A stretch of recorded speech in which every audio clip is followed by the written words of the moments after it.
السلام علیکم ورحمۃ اللہ وبرکاتہ۔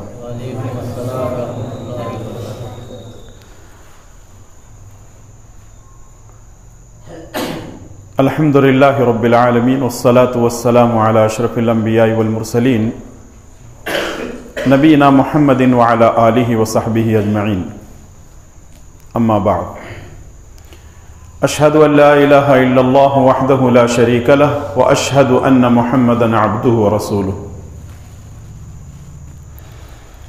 اعوذ باللہ السمیع العلیم من الشیطان الرجیم من ہمزہ ونفخہ ونفثہ۔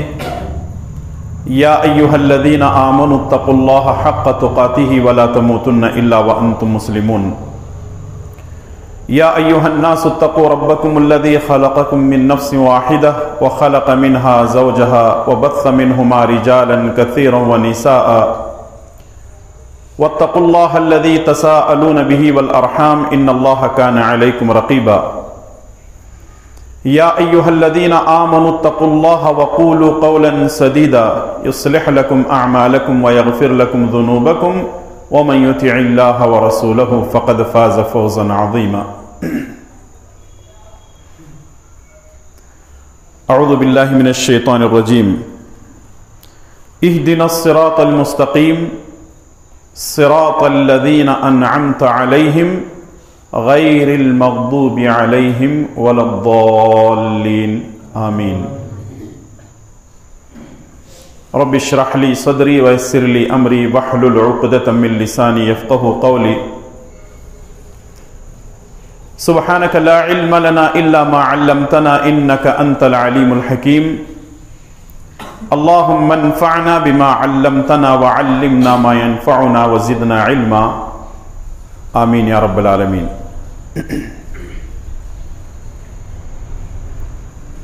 حاضرین محترم، میں سب سے پہلے اس رب ذوالجلال والاکرام کا شکر گزار ہوں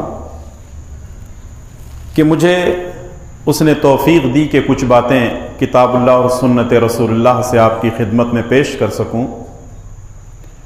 الحمدللہ رب العالمین علی کل حال، اور درود و سلام ہو پیارے نبی جناب محمد الرسول اللہ صلی اللہ علیہ وسلم پر۔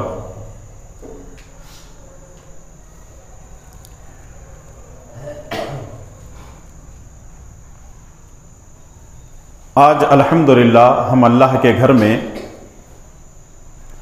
اللہ اور اس کے رسول کی باتوں کو سننے کے لیے جمع ہوئے ہیں، اور آپ نے اپنے آپ کو دنیا کے کام کاج سے اپنے آپ کو فری کرتے ہوئے اللہ کے گھر میں دین سیکھنے سمجھنے کے لیے اس مسجد میں جمع ہوئے ہیں۔ اللہ تعالیٰ آپ کے آنے کو قبول فرمائے، اس کا بہتر بدلہ آپ کو دنیا اور آخرت میں دے، آمین۔ کسی بھی کام کو کرنے کے لیے نیت کا درست ہونا ضروری ہے۔ آپ یہاں آئے ہیں تو سب سے پہلے اپنی نیت کو درست کر لیں۔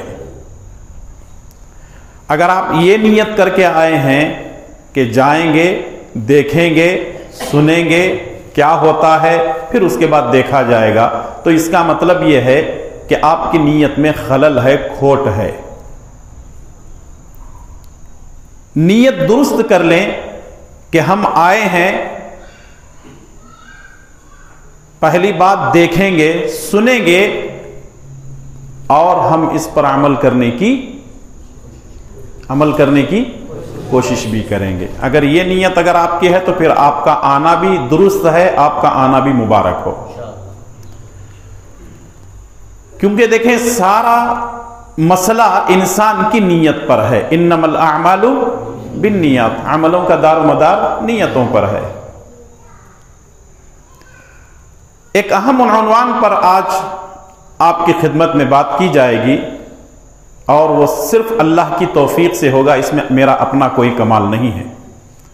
تو آپ میرے لیے بھی دعا کرتے رہیں، ہم آپ کے لیے بھی دعا کرتے رہیں گے، تاکہ ہم سب مل کر کے دین کو سمجھ اور سیکھ کر کے عمل کریں گے، تو انشاءاللہ تعالی جس طرح یہاں بیٹھے ہوئے ہیں، اللہ تعالی ہم تمام کو جنت میں بھی ایسے جمع ہونے بیٹھنے کی توفیق نصیب فرمائے،